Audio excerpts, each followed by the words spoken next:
impact that it's going to have. This is really the moment of truth. Expect it to be hit very hard indeed. What can be done to reverse the spiral?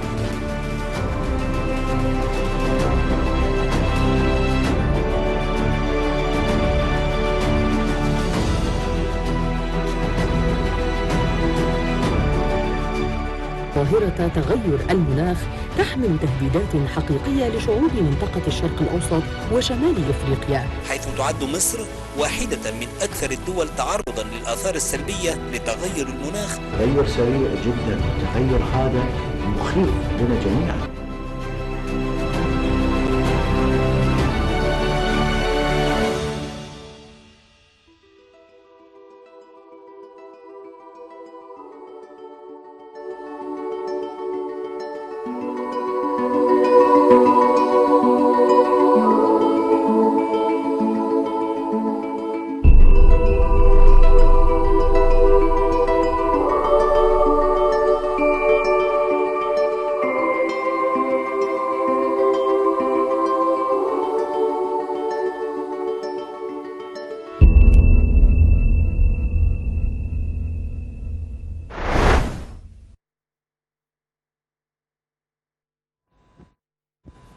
Et pour mieux parler de ce sujet, de la COP27, on a le plaisir d'accueillir au bout du fil l'ambassadeur Ali El-Hifni, qui est ex-ministre adjoint des Affaires étrangères. Bonjour. Alors, pour commencer, quelle est l'importance de la tenue de cette conférence en Égypte et surtout à Sharm el-Sheikh? Avant de parler de cette importance, laissez-moi souligner un aspect qui est assez important à mon avis. L'Égypte est partie prenante de cet exercice d'ordre mondial depuis son initiation. Et pour des décennies, l'Égypte a fourni, a contribué à cet exercice d'une façon assez remarquable, et cette contribution a été bien reconnue par les instances internationales. Nous avons fourni des expertises ou des experts, des Égyptiens comme experts internationaux, qui ont laissé beaucoup de traces sur cet exercice et entrée au changement climatique et la préservation de l'environnement. Certains d'eux avaient même présidé à certaines de ces instances internationales. Et nous avons fourni trop de propositions, de suggestions qui sont liées à cet exercice international. Alors là, il faut se rappeler de cet aspect, il faut reconnaître l'effort qui a été fait tout le long de ces décennies par l'Égypte et par ses experts. Nous avons un ministère de l'Environnement depuis des décennies. Nous avons un travail accru qui a été fait le long de ces décennies. Mais ça a été accentué depuis à partir de 2014 et la prise de position en tant que président par le président Abdel Fattah el-Sisi. Et il faut même souligner l'importance que ce n'est pas la première fois que l'Égypte abrite un sommet d'ordre mondial.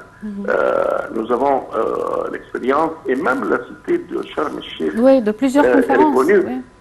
Elle est reconnue aujourd'hui comme étant une de ces cités qui abrite trop de conférences d'ordre régional et d'ordre international. Or, là, il faut souligner cet aspect qui est très important, et il faut reconnaître le rôle qui a été joué par nos experts tout le long de ces décennies. Et si on parle du rôle du chef des affaires étrangères, Sameh Choukri, qui a fait plusieurs voyages durant toute l'année 2022 afin de préparer à cette conférence, la COP 27. À partir du moment que nous avons démontré notre volonté pour abriter ce sommet mondial, et cette idée a été acceptée par la communauté internationale. On avait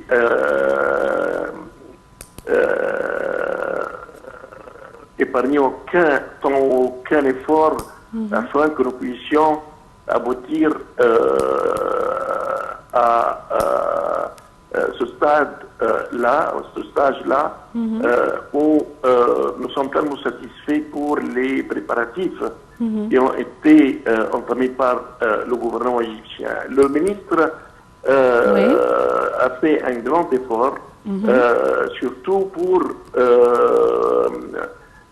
convaincre les différents participants, surtout les deux parties, ceux qui sont les plus responsables pour ce qui est de l'émission de gaz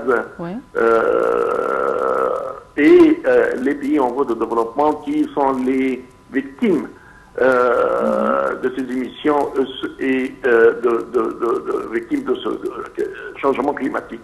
Là, l'idée principale, c'est qu'il faut que nous soyons d'accord que c'est une responsabilité commune par tous les parties prenantes de ce sommet mondial.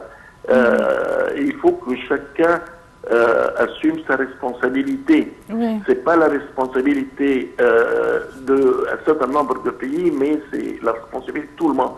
Et là, je ne parle pas simplement des gouvernements, je parle les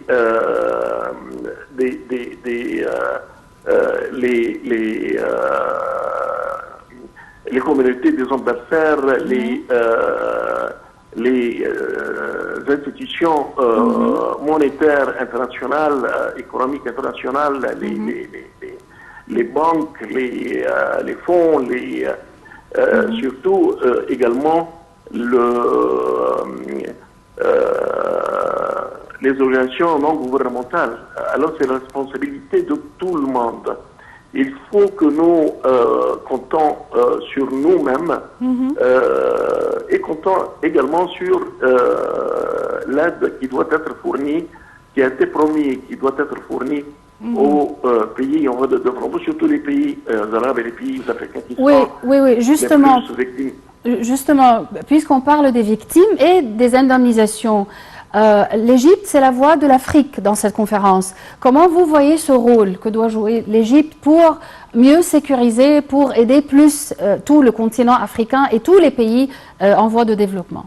L'Égypte ne se suffira pas de défendre les intérêts des Africains à ce sommet, bien sûr, oui. Mais il y a eu une concertation accrue au sein du continent où l'Égypte était présente et il y a une entente africaine pour ce qui est de nos priorités pour nous devons devancer à ce sommet et nous attendons à ce que nous aboutissons à un accord à ce sommet qui pourrait assurer l'acheminement des fonds nécessaires afin que nous puissions être à la mesure d'avoir une capacité de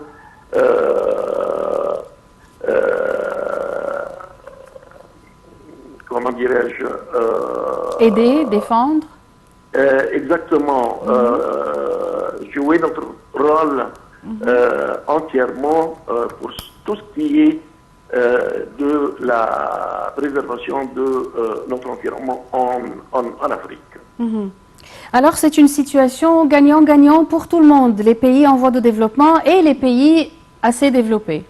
Nous espérons que ça sera une volonté manifestée par tout le monde à ce sommet, surtout dans la mesure où